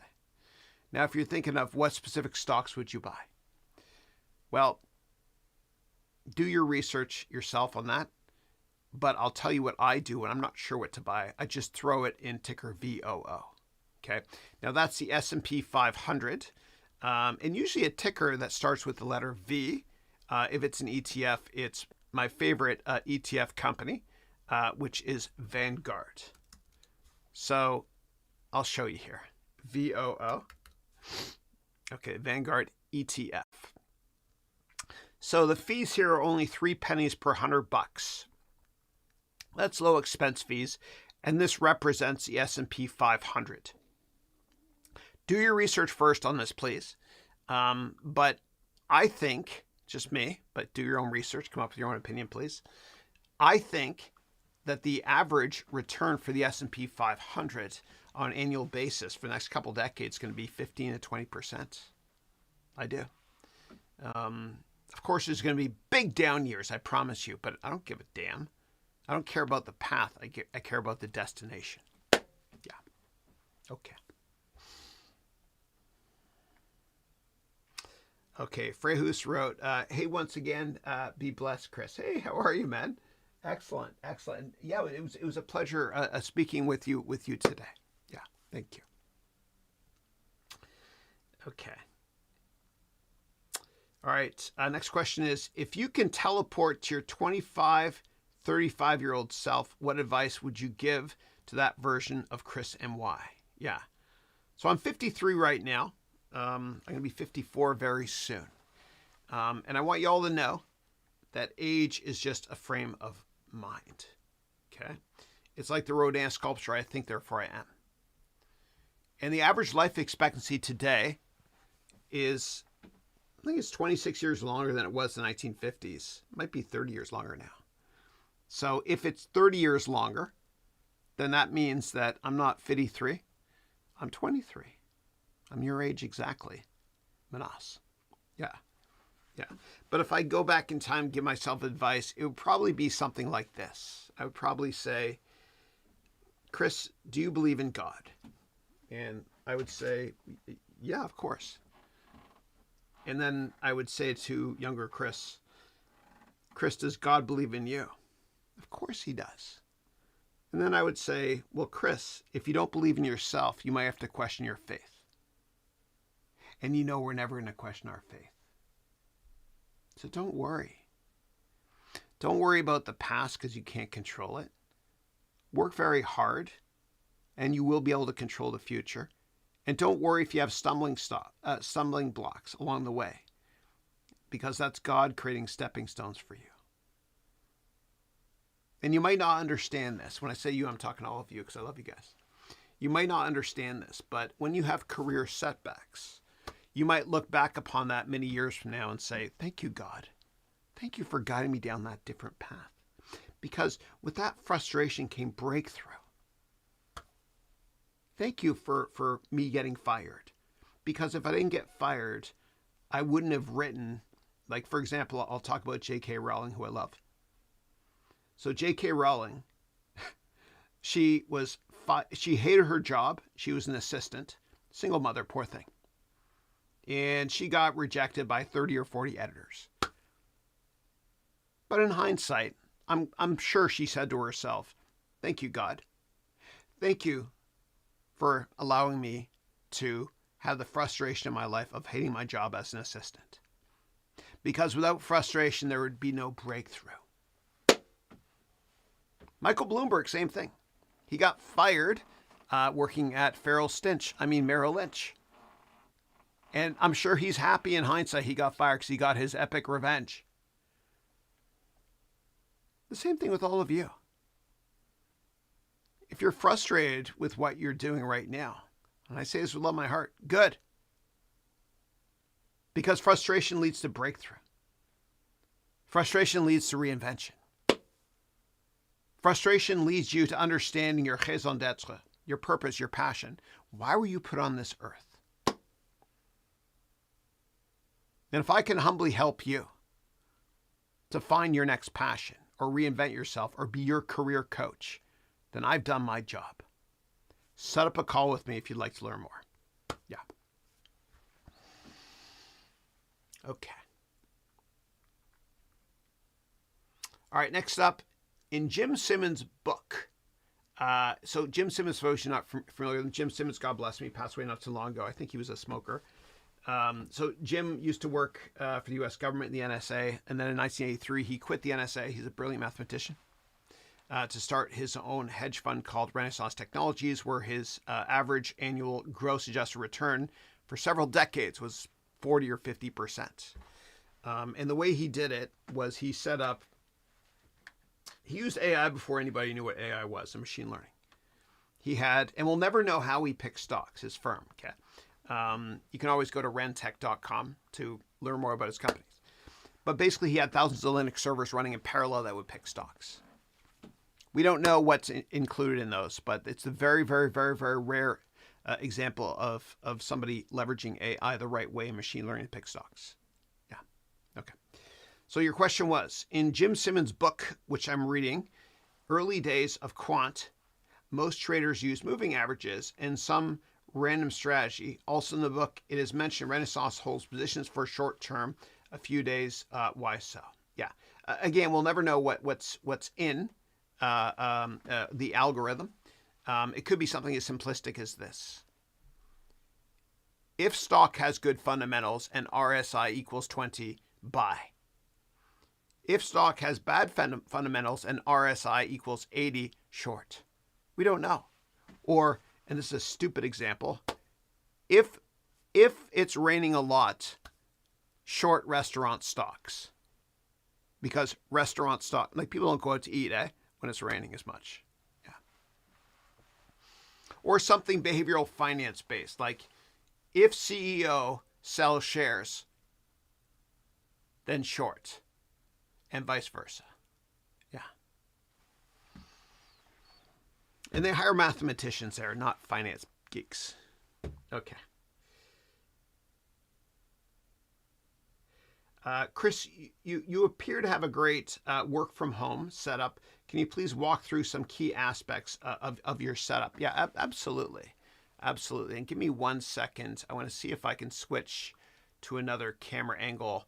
And I'm going to show you behind the scenes here as I switch, because I have to make sure that audio works. Okay, so I'm going to go here. Audio's not working here. Scarlett. All right, so Scarlett's not working here, so I'm going to add my backup. What I'll do is I'll add my Blue Yeti, which is backup right here. So audio capture, Yeti, add, check, check, check, check, check. Okay, so I'm going to add my Blue Yeti here. Okay, good, good, good, good. All right, so what I've got behind me is it's just a screen against the wall, okay? And it's gray. And what I do is I shine light up the wall there. See there? Okay. And I'm sorry for the flashing. Give me a second. But that's what it looks like there. And let me actually see if I can show you a better angle. That's fine. Fuck it. We'll stick with that. Yeah. So I've got curtains here. To block out light. You got to block out the light entirely, okay? And I've also got this stuff on the wall here, okay? And this here, this will dampen the sound as well, okay? And you can get these tiles online. They stick to the wall. If you stick them to the ceiling, please use glue as well as the sticky stuff, because if you have an open flame, it falls, starts a fire. Make sure you always have make sure you always have one of these here, fire extinguisher, okay? And put these in all your kids' rooms as well. It's light, it's easy to use. Because of Fortnite, they know how to use this instead of the old school ones. And also tell your kids, if they play Fortnite, if they see somebody that wants to physically hurt them, don't jump up and down. That doesn't work. Please tell me somebody understood that. Yeah. So have one of these in all your kids' rooms, please. Okay. It's called Stop Fire Fast or Fire Gone. In terms of audio, you can always get a Blue Yeti, right? This is my backup mic. And then you can plug it directly into your computer. For camera, what you want to do is you want to try to get, don't use your webcam. Try to get an external camera like I have here, like one of those DSLR ones. And then you want to get what's called a capture card to connect it directly to your computer. Okay. In terms of lighting, you want to have one light on each side. Okay. And you want to be at least 5 feet away from the wall so you don't cast shadows on the wall. So let me switch back to my other camera and I'll show you here. Okay. Check, check, check. And now I'm using my better audio, which is the same mic that my favorite podcaster, Joe Rogan, that's right, uses. But in terms of light, you want to have one light on each side, okay? And over right at the end of each arm, okay? A little bit further, so it doesn't cast shadows on the wall behind you. Also, make sure you're at least 5 feet ahead of the wall so that you don't cast shadows on it as well. You can also have a light that shines up the wall as well. I have a hair light here. Let my hair go curly, as you can tell. I have a hair light here as well, which helps with green screen. Now, you'll notice that the green screen I use is actually blue.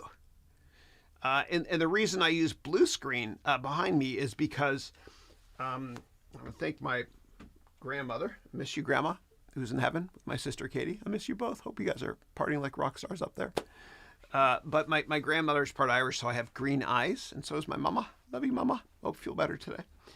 And so anybody that has green eyes, you can't use green screen, right? And so if you're Irish, and tons of people from Ireland have green eyes, when you're in movies, if they use green screen, you have to wear contacts, different colors.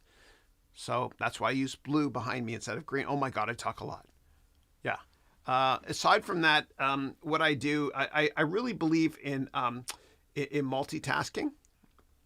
And so what I do is I've got a desk that goes up and down, and then I get my 10 or 20,000 steps, whatever it is, in my office every day as well.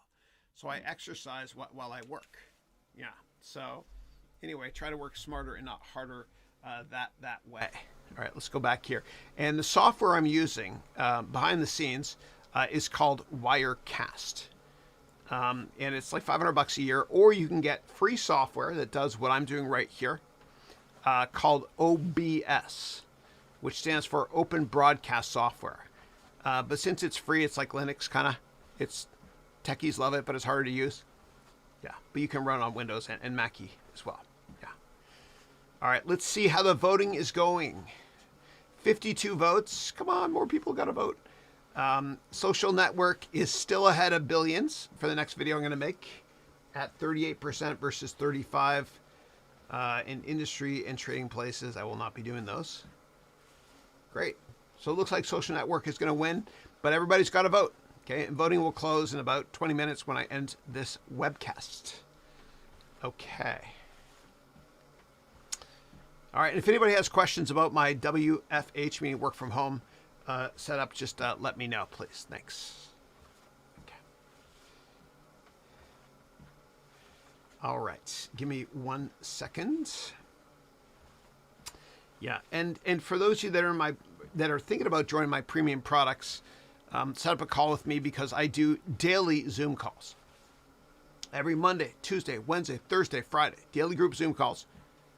Okay, and that means 7 hours per week, 300 hours per year. Plus, you get 700 hours of my course content available only on my website. So that's 1,000 hours.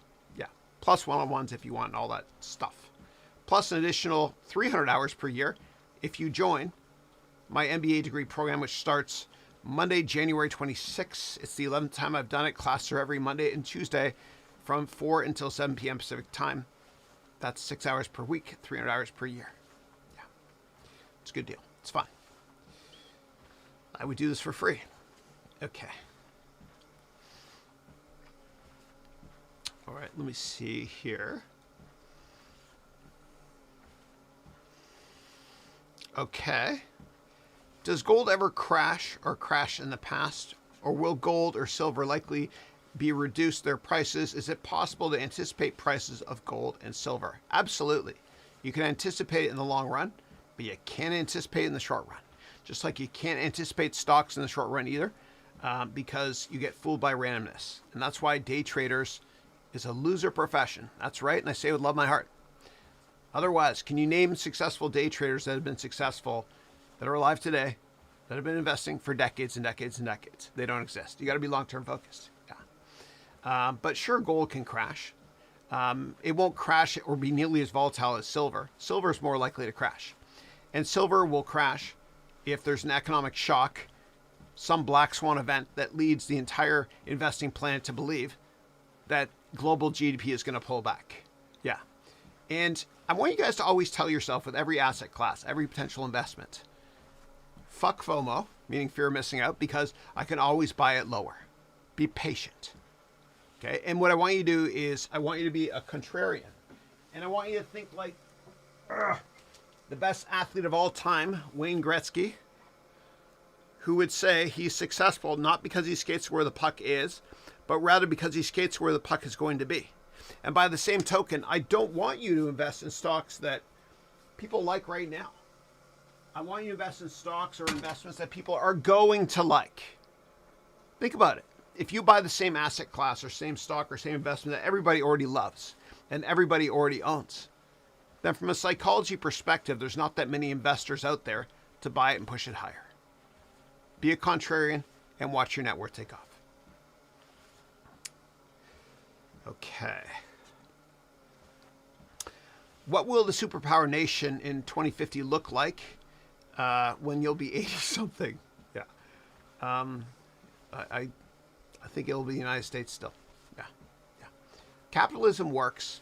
Communist filth does not. Look at Russia. Disaster.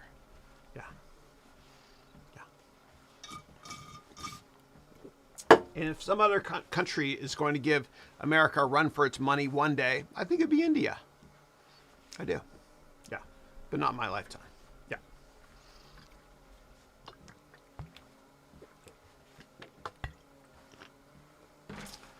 All right, next question from Matt. Hey, Matt. Matt wrote, do you think we're going to start to see an increase in hedge fund or family office buy-side positions, or will these continue to be overly competitive? Also, have you checked out predictive history yet? Yeah. I have not checked out predictive history, but I do think that the number of family office and hedge fund and buy-side positions is going to increase quite a bit over the next couple of decades. And the reason I say that is it's sad, but I think over the next few decades, we're going to see the biggest generational transfer of wealth in history as the baby boomers move on. Yeah.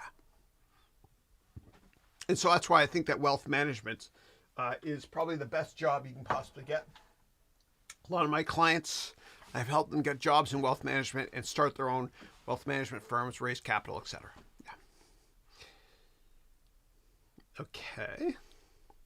All right, next question is, was a standing desk your best investment for health? Yeah, probably that and the treadmill as well. But I do a bunch of things as well. You know, I drink a lot of alcohol. No, I'm just kidding. I don't drink anymore, but I don't drink any less. No, I drink a lot of fluids. I do bulletproof coffee every day. Sundays, I create greatest hits of every antioxidant in the planet in this thing here. You know, I use a lot of IoT devices like the Oura Ring to monitor my health, my sleep, my heart all the time. I go to the sauna 3 times a week so I can look younger and feel better. You guys got to do it. Yeah. I do a bunch of other stuff too. I've got a bed from a company called 8sleep.com, which helps me sleep. I do so much stuff. Yeah. And I try to maintain a positive attitude. And I cut off everybody negative in my life many years ago. And I want you guys to do the same as well. And I take tons of vitamins and herbs every day. These are the ones in my pocket right here. I have clean pockets.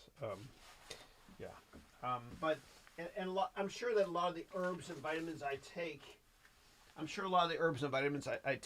are placebo. Yeah. And I had my DNA sequence many years ago from, I think, 23andMe. So I know what diseases I'm going to get, or probability-wise is higher. So, and talk to your doctor about getting your DNA sequence. So for me, when I did it years ago, it said with a high degree of probability that I'm going to get something called age-related macular degeneration, or AMD or something. And I went to my doctor, my eye doctor, my eyes are good. And so I take this relatively benign zinc substance every day. It's organic and all that crap to kind of stop it, so I don't get that age thing later. Yeah, but the older I get, the better I was. Yeah. And my grandfather had that too, the age-related macular degeneration thing. Yeah. Oh, and I want you guys to do this too. I want you to ask your parents, your aunts, your uncles, just what diseases they had, because that's what you're going to get. You could get. And you can use preventative medicine, herbs, lifestyle, whatever, to be able to stop that. Yeah. I don't drink. I don't smoke unless I'm on fire. Okay. All right. Next up, question is, or comment, you're so right on the S&P 500 returns if they keep cutting costs. Yep. Revenue earnings will jack up. But will that mean most companies will have tons of AI and almost no employees? So I wouldn't, let me show you a prop for that. So I think what's happening, so this here is an income statement. I love to teach with props.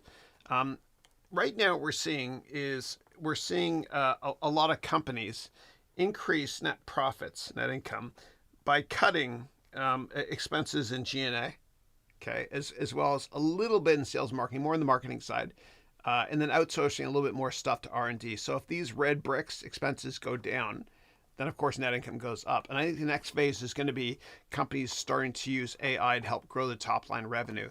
That all goes to the bottom line, which is good for stocks, which means if you don't assume PE multiple contraction, that the S&P bodes well longer term. Yeah. But in terms of being scared, oh my God, AI is going to take our jobs at the end of the world. Look, we always adapt. We always do, right? Let's not forget that. Let's not forget that hundreds of years ago, 96% of the population were in farming. Now it's hardly any. Let's also not forget that in 1998 or 99, when Google was first in beta, a lot of people, brains on a stick or idiots, were saying, "Oh my God, people aren't going to think anymore. They're just going to use Google." It's a downfall for education. In late 2001, Wikipedia was released. People said, "Oh my God, we're not going to think or go to libraries anymore. We're just going to use Wikipedia. That's bad for business, school, etc." It's bullshit. The same people are saying that about AI. And even back in the 80s, man, with Japanese automation and robotics from great companies like Fanuc, etc. People are like, "Oh my God, robots are taking our jobs. It's game over." Look, we always adapt. Same thing with AI. So I want you all to use AI to work smarter and not harder, right? Maybe start your own company, right? You can have minimal expenses by outsourcing everything to AI. Let's launch your own company. Start a company using AI. Or if you work for some other schmuck, for somebody else that's paying you this much money to make their dreams become a reality, I don't know, maybe use AI to be more productive so that you can command a higher salary. Yeah, don't worry. We always adapt. We always will. Yeah. Okay. And Frank wrote, "Hey Chris, your office hours are gold as always. Thank you. Many thanks. I appreciate that. Thanks. I love doing this. Week 347. I'm in the 8th or 9th year doing this. I still make mistakes, so it's fun. Yeah. And I'm trying new things too. Like I got a bunch of pedals from Stream Deck. I'm going to try out just to change up camera angles. As you guys can see, I've tried to make it a little bit more broadcast friendly with the things at the bottom here, right? But I want to make it more entertaining, controlling the lighting with pedals and cameras, etc. When you see a live broadcast on television, there's so many people working behind the scenes. So I just want to do a little bit more automation with pedals and stuff. I don't know what that was that fell. I'll pick that up later. Yeah. Okay. Next comment is you're a god of thank you, online teaching. But I want to know, how do you get younger and younger? Knock on wood, I struggle with eating because I don't like eating too much. Any ideas? Yeah, no, thank you. So I don't know, like you are what you eat. And if you eat organic, you are what you eat eats. So I would say the biggest trick, when you're younger especially, and I did this when I was younger a lot, I want you to wear sunblock all the time, right? And so I've got sunscreen on here as well. I wear it every day. Drink lots of fluids. You need 7 or 8 hours every night, no matter what. No exceptions. No caffeine after 10 a.m. And then just what you can do is just force yourself to take a sip every now and then of your daily shakes, which is an antioxidant health kick. So what's in this is organic kale. Okay, and I blend all this stuff. I juice it every Sunday. Organic kale. I used to use ginger, but I stopped using raw ginger root because it hurts your voice, makes you sound older. Yeah, and I have a voice coach too from Stanford that's been helping me sound younger and stuff as well. What's also in this is broccoli, which juices well. I tried juicing bananas, but it just didn't work for me. Just kidding. Lemon I put in here, a bunch of omega, just a lot of other stuff too. Mushroom extract. I'm sure a lot of the stuff I do is placebo.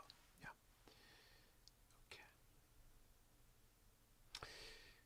Okay. Next question is, Chris, please create a video on SMC. Yeah. I actually do a really long case study on that in my program. If you want to sign up for one of my programs, I'll show you here. So let me go right here. So I'm going to go to, SuperMicro. I do it right here. Yeah, so we do a case study on this as well. So yeah. Anyway, yeah. Okay. Let me go back to big Chris mode. There we go. Okay. All right. What companies are yet to be disrupted by AI, in your opinion? I would say blue collar stuff. It's so interesting because a good friend of mine just sold his plumbing company for, I think, $40 million to a private equity fund. A lot of private equity firms are looking to invest only in things that AI probably won't touch in the very, very near term, like plumbers, hairdressers, med spas, etc. Yeah, so that could be what's coming next. I don't know. Yeah, once robotics becomes a thing. And my buddy Cameron, good guy, he just bought a robot, which comes in a couple of weeks. I can't wait to see it in his house. Yeah, and I'm going to buy one very soon as well, and bring the robot into this office here. It's kind of cool. Yeah. All right. How do you keep your equipment, meaning PC, and more up to date? I faced a storage problem this week. How do you maintain your devices? I keep them up to date. So I just installed Tahoe, the latest 26.2 OS from Apple. I'm a nerd, so I enjoy this stuff. I like it when things go wrong because I like fixing things. Yeah. But I have just a ton of disk drives. Yeah. No, I probably spent 6 figures just on storage. Yeah. Especially video stuff, and everything I record is recorded in all my courses in 4K, and the reason is just so I can future-proof everything. I'm very long-term focused. What I learned from working 5 years at Goldman Sachs is to be long-term greedy. Yeah. Okay.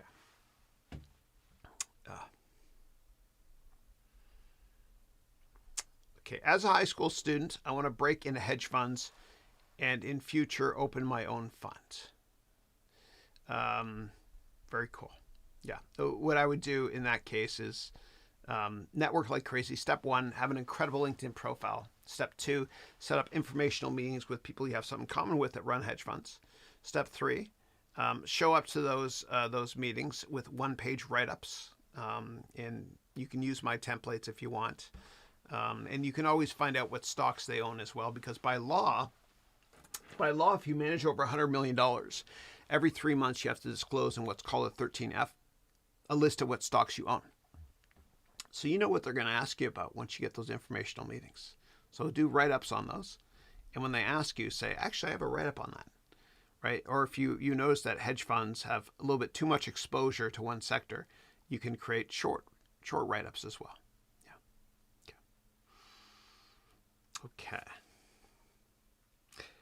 All right. Anonymous account 514 wrote, hey, Chris, I do approach people with how can I help you attitude, but I always end up helping people for free and never making any money. Yeah. Do you have any videos teach me how to fix that? You can call in favors, but God bless you for having a big heart. Because according to Adam Grant, no point in reading this book. I'll summarize it for you. The top 1% of people on the planet are givers. Okay, top 1% of people by net worth are givers. Okay, and there's a lot of jerks that are billionaires, but a lot of people are nice actually. They give, right? You just got to be willing to call in favors. Okay, and just remember this. Probably the best advice I can give you is this: closed mouths don't get fed. Don't forget to ask. Yeah, and what you can always do is the people you've helped in the past, you give them a call and say, can you help me? Just all you need to do is introduce me to people that might be able to hire me. That sort of thing. Yeah. Ask and you'll receive. It's prophetic. It's been true since the beginning of time. Yeah. And I did a call with somebody this morning as well. Good guy. His name is Raj. And he's gotten passed over for promotions, he's been saying. And I told him it's because he's not asking enough. And so if you guys work with people that are getting promoted or raises faster than you, then the reason it's happening is because you don't know what they're doing behind closed doors. They're asking to be promoted. So how do you do it? Well, let me get a prop here. So whenever your boss says to you, job well done on something, what I want you to do is this. I want you to say, thank you. Do you have time for a coffee? And you're going to bring a notebook and a pen. And if you meet me in real life, guys, I'm a tiny man. Sorry, just kidding, sort of. I'm 6 feet. But the maturity of a 7-year-old, 7.5. Yeah. You're going to sit down with your boss and you're going to say this if true, after they compliment you on a job well done. Thank you for the great feedback, and I love what we've done here as a company. We've accomplished a lot as a team. That being said, I wanted to ask you for some advice. As you know, it's very expensive to raise a family in the Bay Area, or wherever you live, if true, right? And I want to be able to provide the best standard of living I can for my family. As a result, I'd love to ask you, please, to let me know what additional value I need to add to our team, to our company, in order to be considered for promotion. Thank you. Then you're going to write everything down, okay? And if it's a coffee meeting and the bill comes for the coffee, this is important. You have to do this. I have alligator hands. I can't find my wallet. And T-Rex can't do push-ups. I know I've used that joke before, but I'm allowed to because I'm getting older, okay? The older I get, the better I was, okay? And then what you want to do is rinse, lather, repeat. Do that every 3 months. Whenever your boss says, job well done on whatever it is, ask again. And think about when you were a kid, man. When you were a kid, you guys were relentless. Like, my kids are older now. But they kept asking over and over and over and over and over again. Drove me cray-cray. So be a kid again and keep asking. Closed mouths don't get fed. Okay. All right. I know there's tons more questions here. Just save them. I'll ask you guys next week. I'll answer one more question from Mallory, who's one of my premium students. And Mallory, I'll see you in a couple of minutes on the Zoom call. And for those of you that want to join my MBA program or my daily Zoom calls to get me as a coach, because when one teaches, two learn, what I want you to do is go to this link and set up a call with me. Okay, harounmba.com/meeting, and I will help you. And if you're not sure if you want to join my next MBA program, which I launch once a year, so my last MBA program launching this year starts on Monday. If you're not sure if you want to join or not, just set up a call with me and we'll walk through it. There's a 30-day 100% money back guarantee. All right, but let me answer this one last question from Mallory. Chris, how do you make your voice sound younger? You look and sound very young. No, thank you. My voice actually is sounding a little bit older. I'm going to show you. All right, give me 1 second. Okay, so I hired a doctor from Stanford. I had a prop here I can't find, but I'll just tell you. Okay, so here's what you're going to do. Every single day, you're going to do the following 10 times, okay?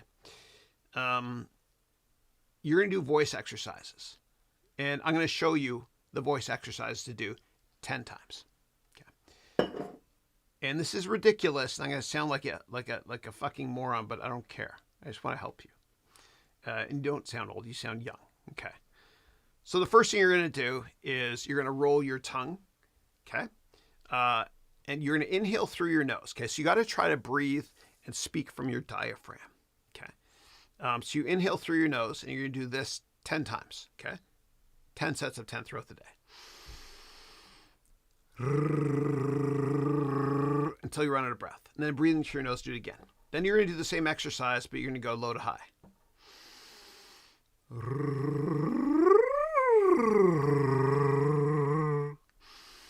Same thing, okay?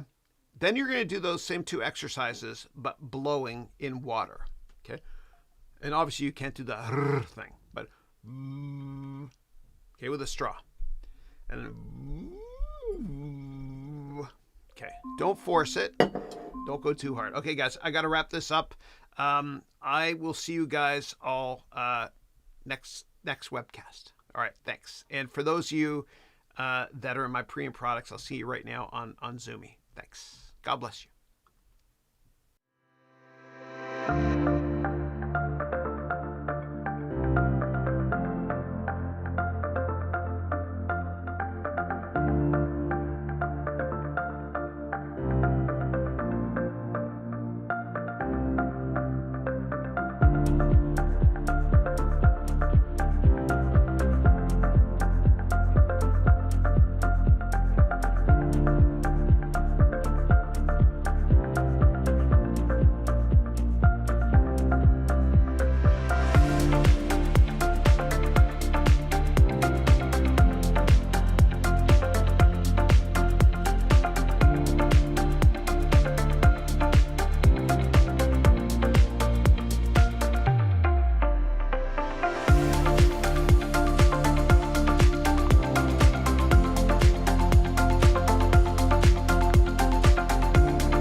Bye.